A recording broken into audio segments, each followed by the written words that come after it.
یہ جو بال صاف کرنے والے پاؤڈر ہوتے ہیں یہ ملا کے دودھ تیار کر رہے ہیں، اس کا پکڑے بھی جاتے ہیں، جرمانہ بھی لگ جاتا ہے، پھر وہی دکان کھل جاتی ہے مکہ دودھ سینٹر، کوئی ملاوٹ ثابت کر دے 1000 انعام ملاوٹ کی، وہ ہماری امت کا ممبر نہیں، مدارس اسلامی رکھتے ہیں، کبھی لکھا ہوتا ہے مدینہ دودھ سینٹر۔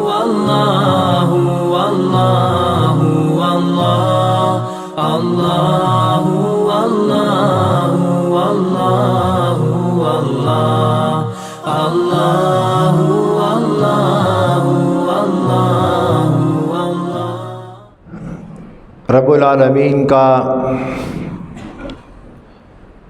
یہ ہمیشہ سے ایک طریقہ رہا ہے کہ اس نے انسانوں کی ہدایت اور رہنمائی کے لیے وقتاً فوقتاً انبیاء علیہم السلام کا سلسلہ جاری فرمایا، اور انبیاء علیہم السلام کا سلسلہ آدم علیہ السلام سے شروع ہوا اور اس کا اختتام حضرت محمد الرسول اللہ صلی اللہ علیہ وسلم کی ذات گرامی اقدس پر ہوا۔ ہمیشہ جس وقت سے اس دنیا میں انسان آیا ہے اسی وقت سے خیر اور شر کی قوتوں کی باہمی کشمکش ہے۔ شیطان نے حضرت آدم علیہ السلام کے حوالے سے سجدہ نہ کرنے کے بعد اللہ کے سامنے ایک بات رکھی تھی کہ اس کی نسل کو میں گمراہ کروں گا اور حق کے راستے پر بیٹھ جاؤں گا اور ان کو گمراہ کر کے جہنم میں ڈلواؤں گا۔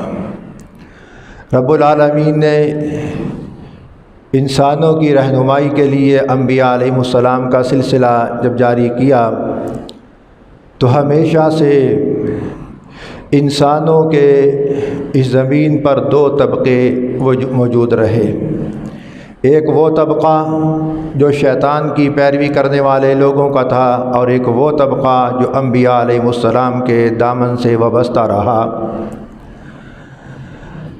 اسی طرح ہر دور میں مختلف انبیاء علیہ السلام آئے اور ان کے ساتھ ساتھ ان کی قومیں اور امتیں آئیں،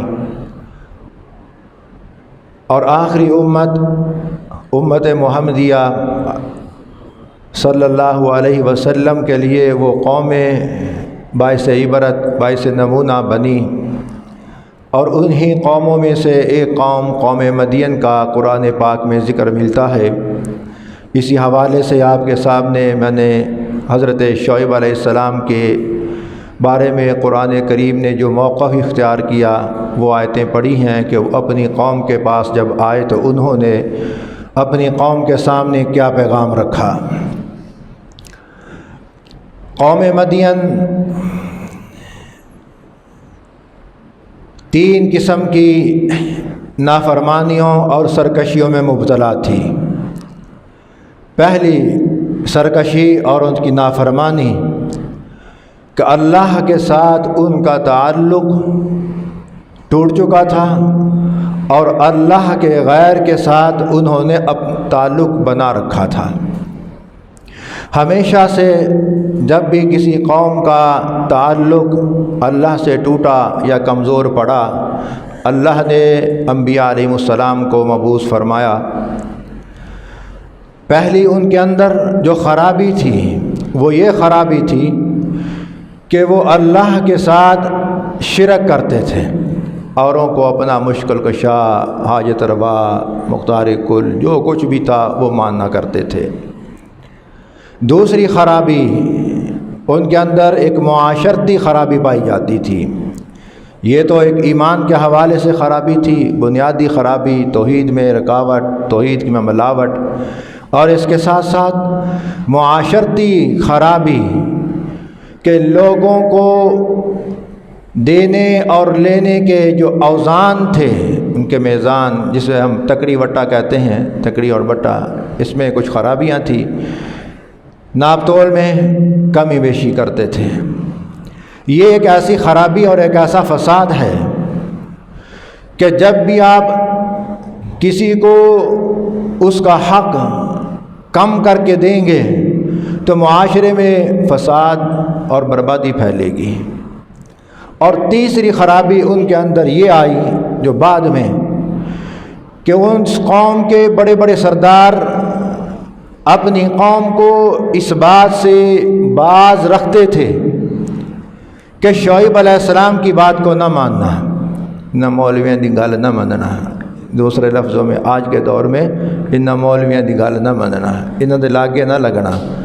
تین چیزیں تفاسیر میں ملتی ہیں: عقیدہ توحید کی خرابی جس میں اللہ کے ساتھ تعلق کٹا ہوا، اور معاشرتی خرابی کہ لوگوں کے دینے اور لینے کی چیزوں میں کمی بیشی، اور تیسری خرابی وہ یہ خرابی کہ شعیب علیہ السلام کے قریب نہ جاؤ، یہ تمہارے آباء و اجداد والے دین سے تم کو منع کرتا ہے۔ یہ خرابیاں تھیں۔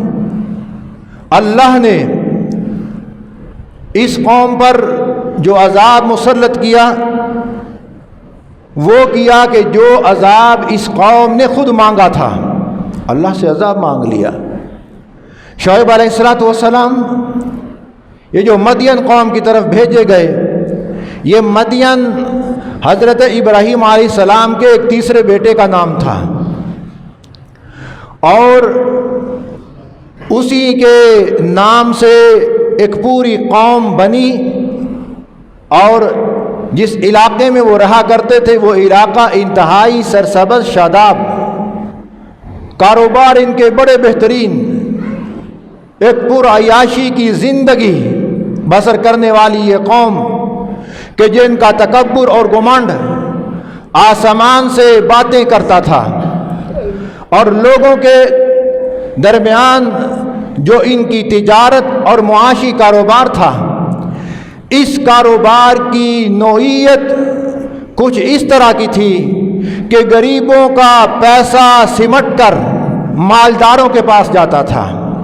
کچھ صورتحال آج ہی کی طرح ہے کہ آج بھی ہمارے اس ملک کے اندر جو معاشی عدم توازن قائم ہوا، اس کی وجہ یہی ہے کہ غریب کا سرمایہ سمٹ کر سرمایہ دار کے خزانے میں جا رہا ہے، اور غربت، افلاس، تنگی یہ دن بدن بڑھتی جا رہی ہے۔ کیوں؟ امیر جو سرمایہ دار، یہ ہمارے معاشرے کے اندر ایک ایسا طبقہ ہے جو انسانیت کے خون کو ایک جونک کی طرح چوس رہا ہے۔ آج بڑے بڑے سرمایہ دار دیکھو، جو سیاستدان، کہ جب مارکیٹ کے اندر کسی غذائی اشیاء کی کمی آتی ہے، وہ کی ساری ذمہ داری ان بدبختوں کے سر پر ہوتی ہے۔ اور کبھی کسی جماعت کا کوئی وزیر پکڑا جا رہا ہے، کبھی کوئی سی جماعت کا کوئی لیڈر پکڑا جا رہا ہے کہ انہوں نے جی چینی بلیک میل کر لی، کبھی گھی بلیک میل کر لیا، کبھی گندم بلیک میل کر لی، کبھی کسی چیز کا فقدان پیدا کر کے مصنوعی طور پر لوگوں کے خون کو اس طرح انہوں نے نچوڑا، اور غریب کا سارا پیسہ اکٹھا ہو کر ان بدبختیوں کی تجوریوں میں چلا جاتا ہے۔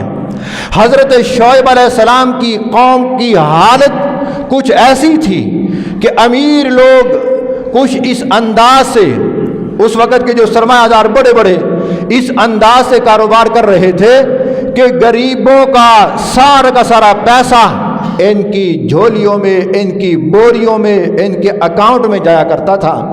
حضرت شعیب علیہ السلام کو اللہ نے معاشرے کی اصلاح کے لیے بھیجا۔ آج یہ سمجھا جاتا ہے کہ انبیاء آیا کرتے تھے اور وہ دین کی بات کرتے تھے اور لوگوں کے مسائل کی طرف وہ توجہ نہیں دیتے تھے۔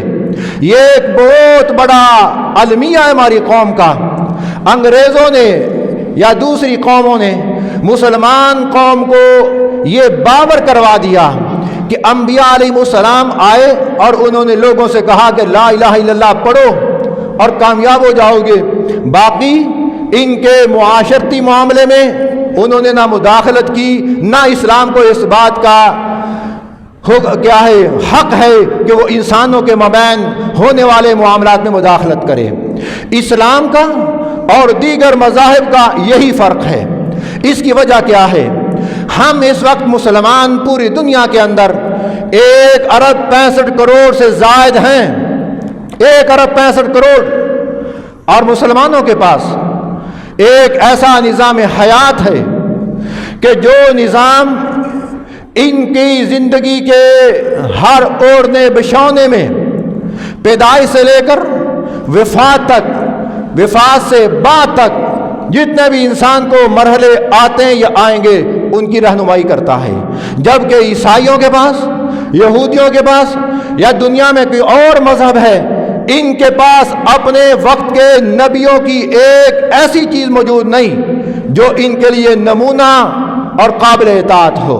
یہ تو صرف مسلمانوں کو اللہ نے یہ شان دی ہے کہ آج مسلمان کے پاس اپنے نبی کا سب کچھ ہے، لیکن اس کے باوجود اس مسلمان نے اپنے نبی کا سب کچھ الماری میں رکھا ہوا ہے اور ٹکٹکی باندھے امریکہ کی طرف، کبھی روس کی طرف، کبھی کسی جگہ بھاگ رہے ہیں، کبھی کسی جگہ بھاگ رہے ہیں۔ اور یارو، ہمارا پیغمبر وہ عظیم پیغمبر کہ جس کے زندگی کے شب و روز کے حوالے سے ہمارے اصحاب نے، جن اصحاب پر ہمیں پورا اعتماد ہے اور جن پر دین اسلام کی بنیاد ہے، انہوں نے پیغمبر کی ایک ایک ادا کو محفوظ کیا، اور اسلام دیگر اقوام کے مذاہب سے تعلق رکھنے والے لوگوں کو چیلنج کرتا ہے کہ تمہارے پاس اگر کسی نبی کا کوئی ایک نمونہ ہے وہ لا کے دکھلاؤ۔ ان کے پاس تو کچھ نہیں، اس لیے وہ بیچارے کبھی سوشلزم کی طرف جاتے ہیں، کبھی لیبرلزم کی طرف کا نعرہ لگاتے ہیں، کبھی سیکولرزم کا نعرہ لگاتے ہیں۔ ان کی مجبوری ہے، کیوں؟ ان کے پاس اپنے نبیوں کا کچھ نہیں، اور مسلمان کے پاس سب کچھ موجود ہے، حتیٰ کہ اس نبی کی امت نے اپنے نبی کا ہنسنا، مسکرانا اور اس کے انداز کو بھی محفوظ کر لیا۔ کبھی کوئی عیسائی بتلائے عیسیٰ علیہ السلام کیسے مسکرایا کرتے تھے، یہودی بتلائیں موسیٰ علیہ السلام کی حیات طیبہ سے کوئی ایک حوالہ کہ ان کے چلنے کا طریقہ کیا تھا۔ ہمارے نبی کے پاس ان کے چلنے کا طریقہ، ان کے مسکرانے کا طریقہ، ان کا کھانا کھانے کا طریقہ، غریبوں کے ساتھ ڈیل، امیروں کے ساتھ معاملہ، معاشرے میں رہنے کے تمام اصول اور افکار، یہ سارے کے سارے موجود۔ صحابہ کہتے ہیں کہ ایک دفعہ ایسا ہوا کہ رات کا چاند 14ویں کا اپنے عروج پر تھا، کائنات کے تاجدار اپنے حجرہ مبارک سے نکلے اور مسجد نبوی میں تشریف لائے، اور کھجور کے تنے کے ساتھ آپ نے اس طرح ٹیک لگائی اور اپنا شہادت کا جو انگلی ہے اس کو اپنے رخ انور پر اس طرح رکھا اور کسی بات پر مسکرائے۔ آپ کے مبارک منہ سے مسکرانے کے وقت جو لائٹ اور روشنی نکلی، چاند کی روشنی اس روشنی سے ماند پڑ گیا، اور فرمایا کہ ہم نے آقا علیہ السلام کے وہ موتیوں بھرے، موتیوں کی چمک والے دانت ہم نے شمار کیے کہ آج تک ہم نے کبھی کسی شخص کے ایسے دانت مبارک نہیں دیکھے جیسا آقا علیہ السلام کے دانت مبارک تھے۔ کہ صحابہ نے ایک ایک بات کو محفوظ کیا، اور سابقہ امتوں کے لوگوں کے پاس جو اپنی نسبت دوسرے مذاہب کی طرف رکھتے ہیں، ایک بات بھی ایسی نہیں کہ جو اپنے نبی کی پیش کر سکیں۔ اس وقت انجیل جو چھپ رہی ہے، عیسائیوں کی کتاب، یہ 156 سے زائد نسخے مختلف ہیں، کوئی کچھ کہہ رہا ہے، کوئی کچھ کہہ رہا ہے، اور یہ قرآن ایک ایسا ہے، دنیا کے چپے چپے پر آپ چلے جاؤ، ایک زیر اور زبر اور پیش کا آپ کو فرق نظر نہیں آئے گا۔ یہ ہمارے پاس اسلام کا نظام ایک محفوظ نظام ہے، اور آج یہ امت بھی اس امت کے ساتھ ایسی جڑی ہوئی ہے کہ جو خرابیاں شعیب علیہ السلام کی امت میں پائی جاتی تھیں، آج وہی خرابیاں ہمارے معاشرے کے اندر پائی جاتی ہیں۔ شعیب علیہ السلام کی قوم کا تعلق اللہ سے ٹوٹا، غیر سے جڑا۔ آج اس قوم نے اپنا تعلق اللہ سے کمزور کیا اور غیر اللہ سے امیدیں وابستہ رکھ لیں۔ اور دوسری خرابی معاشرتی جو ہر شخص کو لین دین کا معاملہ پیش آتا ہے، وہ خرابی ہے جس کی وجہ سے معاشرے کے اندر فساد برپا ہوتا ہے۔ وہ کیا؟ لینے کے بٹے اور دینے کے اور۔ چیزوں میں جب دینے کی باری آتی ہے تو تول میں کمی، دینا تب بھی کمی کر کے، کسی سے کوئی چیز خریدنی تب بھی کمی کر کے۔ کہ آج ہمارے معاشرے کے اندر یہ ناسور نہیں پایا جاتا؟ اور ملاوٹ ایسی گندی عادت کہ جس نے سابقہ قوموں کو تباہ و برباد کر کے رکھ دیا۔ آج ہمارے معاشرے کے اندر کوئی چیز خریدنے کے لیے چلے جاؤ، ماشاءاللہ ملاوٹ کے بغیر کوئی چیز ملتی نہیں۔ اور ٹیمیں آتی ہیں، کیا جی معاشرہ ملاوٹ سے پاک۔ آ گئے دکان پہ، یہ آپ نے چیز رکھی ہوئی ہے، اس میں ملاوٹ ہے۔ چور کی ماں کو نہیں مارنا کہ جو ملاوٹ کمپنیاں کر رہی ہیں ان کے ساتھ کوئی معاملہ نہیں۔ اور پکڑنا کس کو ہے؟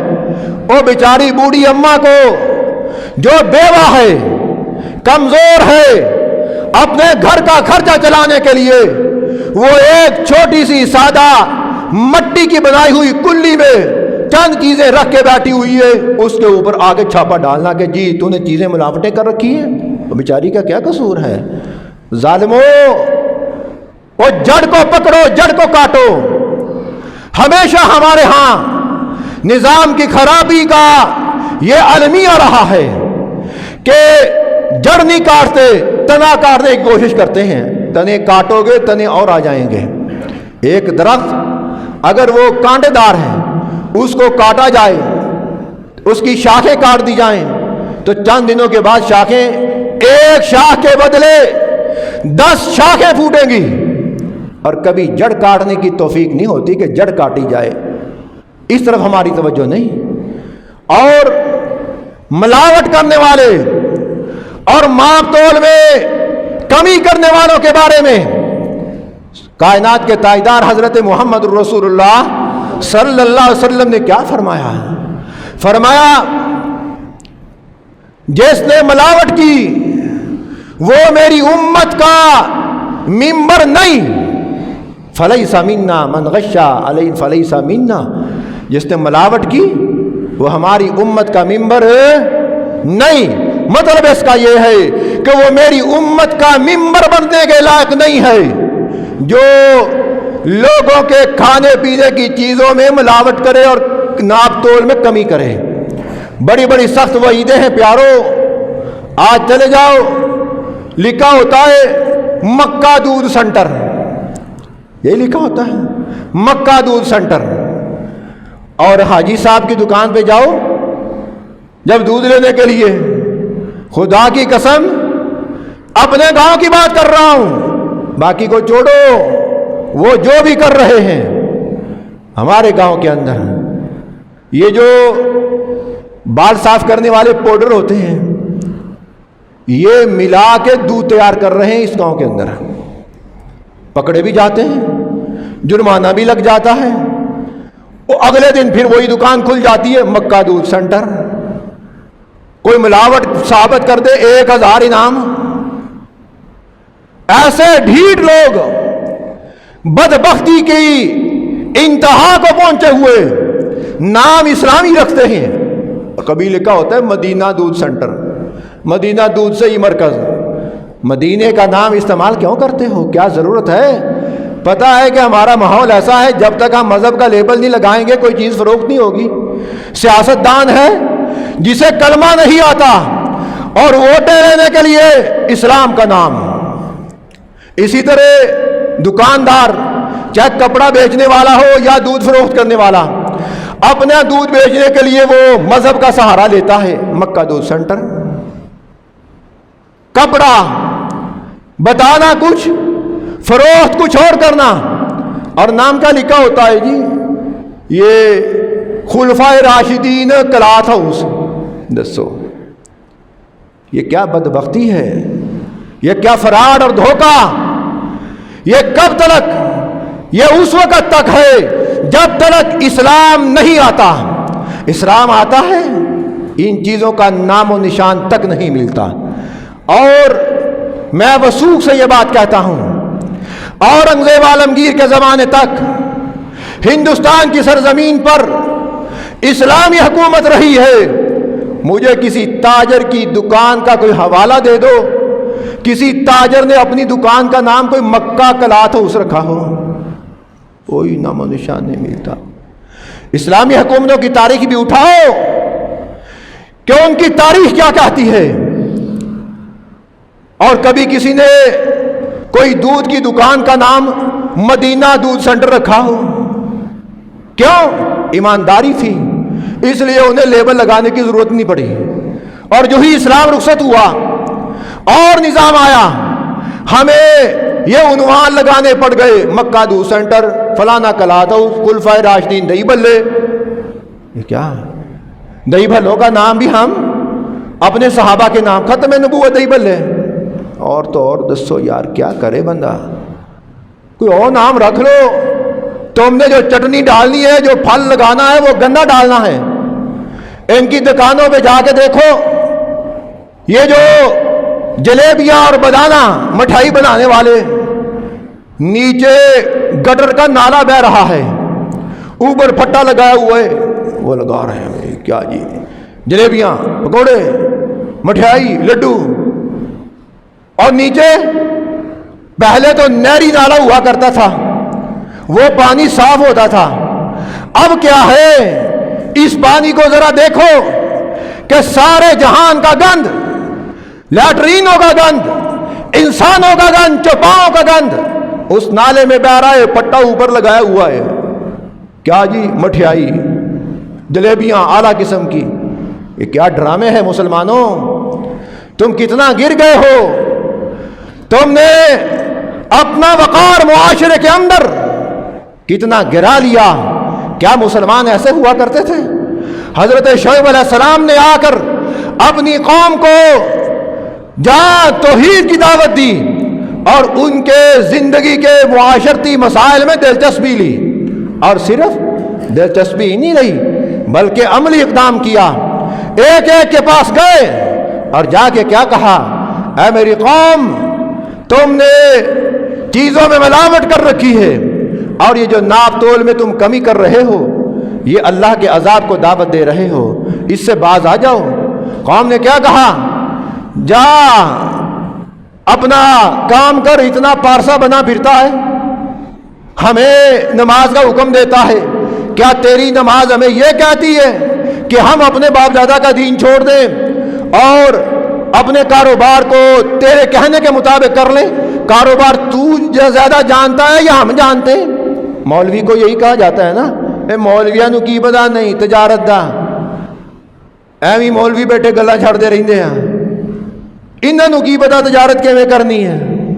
شعیب علیہ السلام کی قوم نے حضرت شعیب علیہ السلام کو یہی طعنہ دیا تھا، اے شعیب، تو ہمیں تجارت کے گر سکھاتا ہے، ہمیں تجارت کے طریقے بتلاتا ہے، تجھے کیا پتا تجارت کیسے کرنی ہے؟ تو آیا ہے ایک دعوت لے کے، اپنی دعوت دے جا، ہمارے معاشرتی معاملے میں مداخلت نہ کر۔ اور جب حضرت شعیب علیہ السلام نے اپنی دعوت کو اسی طرح جاری رکھا، قوم کے بڑے بڑے آئے میدان میں، سلواریں اڑس کر، اپنے بازو کو اوپر چڑھا کر اپنی قوم میں اعلان کیا، اے ہماری قوم، اس شعیب کی بات پر کان نہ دھرو، یہ تمہیں گمراہ کر کے رکھ دے گا، اور اس کا مقاطع کرو۔ اور وہ وقت آیا جب ساری قوم نے حضرت شعیب علیہ السلام سے معاشرتی مقاطع کیا اور قوم الگ ہو گئی، شعیب علیہ السلام الگ ہو گئے۔ ساری قوم کہتے ہیں اسی ایکا کر لیا، ساڑے پنڈ نے ایکا کر لیا، ہماری بستی نے ایکا کر لیا، ایک اللہ مولوی کی کروں۔ شعیب علیہ السلام کو یہ کہا گیا کہ ہماری قوم نے ایکا کر لیا ہے، تو اکیلا کیا کرے گا؟ اور شعیب علیہ السلام کو قوم نے چیلنج دیا کہ اے شعیب، جس عذاب سے تو ہمیں ڈراتا ہے، جس عذاب کی تو ہمیں دھمکی دیتا ہے، لے آ وہ عذاب، اور اپنے رب سے کہے کہ وہ ہمارے اوپر عذاب کا ٹکڑا لائے، اور منہ سے عذاب مانگا، منہ سے۔ آج بھی کیا کہتے ہیں؟ کر لوے جو کرنا انہیں، اور مولوی بیچارے نے کی کرنا؟ مولوی نے کچھ نہیں کرنا، جو کرنا اس کے رب نے ہی کرنا ہے۔ چیلنج نہ دیا کرو اہل حق کو کہ تسی جو کرنا کر لو۔ شعیب علیہ السلام کی قوم نے شعیب علیہ السلام کو چیلنج دیا تھا، اے شعیب، جس عذاب سے تو ہمیں دھمکاتا ہے وہ عذاب لے آ، تیرا رب بھی آ جائے، ہمارا مقابلہ کر کے دیکھے۔ اور انجام کیا ہوا؟ اس قوم کا انجام یہ ہوا کہ اللہ نے فرشتے کا حکم دیا کہ دوزخ کے دروازے کا تھوڑا سا حصہ کھول دے۔ تفسیر صراط الجنان میں لکھا ہے کہ اس فرشتے نے دوزخ کے دروازے کا تھوڑا سا حصہ کھولا، اگر وہ پورا کھول دیتا ساری کائنات جھلس کر ختم ہو جاتی۔ تھوڑا سا حصہ کھولا، ہوائی گرم تپش والی، اور جب ان کو لگی تو ایسے لگا جیسے ساون پادودے مہینے جو ہوا بند ہو جاوے، اس سے بھی بدتر۔ سانس گھٹنے لگے، جب سانس رکنے لگے تو اپنے ڈیموں پر، اپنے کنووں پر چلے گئے، وہاں سے پانی نکال نکال کر اپنے چہروں پر مارا کرتے تھے، اور اپنے گھروں میں گھس گئے۔ اور تھوڑی دیر کے بعد جب دیکھا آسمان کے کنارے سے ایک چھوٹی سی بدلی آئی جو اس بات کی طرف دلالت کر رہی تھی کہ اس بدلی میں ٹھنڈی ہوا اور بارش موجود ہے، یہ محسوس ہو رہا تھا۔ فوراً اس بدلی کے سائے کے نیچے جا کے پناہ لینے کے لیے بھاگے، اور جو ہی وہ ساری کی ساری قوم اس بدلی کے سائے کے نیچے آئے، اللہ نے آگ کی بارش برسا دی۔ آگ کی بارش برسی، آگ کی بارش برسا کر اس قوم کو صفائے ہستی سے مٹایا۔ جو قوم ایک تو اپنے رب سے تعلق توڑ رکھی تھے، اور دوسرا معاشرے کے اندر رہتے ہوئے لوگوں کی چیزوں میں ملاوٹ اور لین دین میں کمی بیشی کرتی تھی، آج اس قوم کو تھوڑا سا اور ایک معمولی کام سمجھا جاتا ہے۔ یہ کہتے ہیں کہ معمولی ملاوٹ تھوڑی ہی کی تھی، اب بہت نہیں کی تھی۔ نہیں، اچھی چیز کی کوئی ملاوٹ کر دی جائے وہ تو ایک الگ بات ہے، زہریلے کیمیکل کی ملاوٹ یہ تو خطرناک بات ہے۔ آخری بات کر کے بات کو میں مکمل کرتا ہوں۔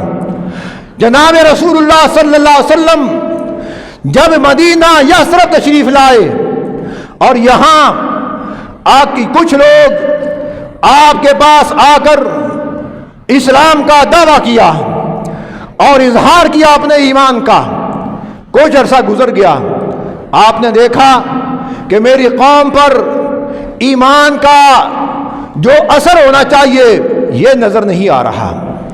ایمان کا اثر ایک ہوتا ہے، اس کی جڑ دل کے اندر ہوتی ہے۔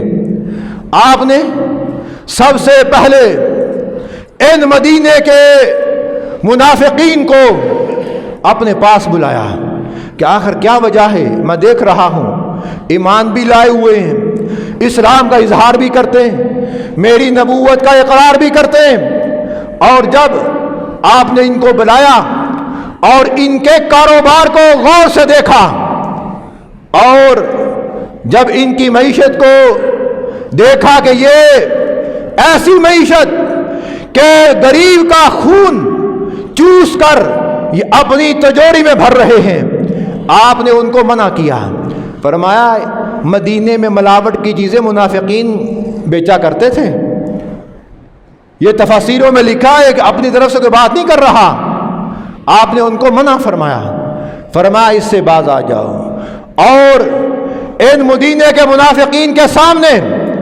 جناب ابو بکر کا ہاتھ پکڑا اور پیش کیا، عمر کو پیش کیا، عثمان غنی کا ہاتھ پکڑ کے ان کے سامنے پیش کیا، فرمایا جس طرح میرے یہ اصحاب اپنی تجارت اور کاروبار کرتے ہیں تم بھی فرمایا اس طریقے سے کاروبار کرو۔ ان منافقین کو آگاہ کیا، اور اس وقت آپ نے اعلان فرمایا جو چیزوں میں ملاوٹ کرتا ہے، فرمایا یاد رکھے وہ میری امت کا رکن نہیں ہے۔ یہ بڑا حساس معاملہ ہے، اور اس میں سب سے پہلے انسان کے اندر ایمان اور اللہ کے ساتھ تعلق یہ مضبوط ہو، اور جس کا اللہ کے ساتھ تعلق مضبوط ہوتا ہے وہ ان چیزوں میں کبھی گڑبڑ نہیں کرتا۔